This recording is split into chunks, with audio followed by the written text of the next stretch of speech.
UP रे श्री कल्की धाम मंदिर शिलान्यास कले प्रधानमंत्री।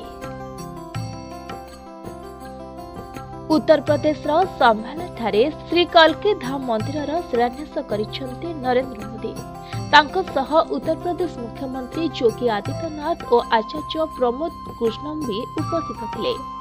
तेबे वैदिक मंत्र उच्चारण भितर कल्की धाम मंदिर भूमि पूजन उत्सव में सामिल होइछंती। तेबे भूमि पूजन उत्सव पर प्रधानमंत्री को मंच उपरे स्वागत करथिले कल्की धाम मंदिर ट्रस्ट अध्यक्ष आचार्य प्रमोद कृष्ण। आचार्य निज अभिभाषण में कहते जे कल्की धाम को प्रधानमंत्री मोदी को स्वागत।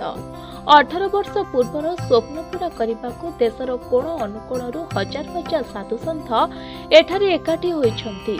जेबे जेबे अधर्म और पाप चरम सीमा पहुंची थाए सेबे अधर्मी को नाश करने को एवं धर्मर पुनः स्थापना करने को भगवान अवतार नियंते।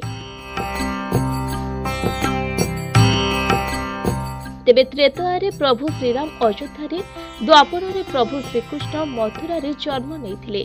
आउ सेही भली कली जुग रे भगवान कल्की संबल माटी रे जन्म नेइछंती बोली कुहा जायछि।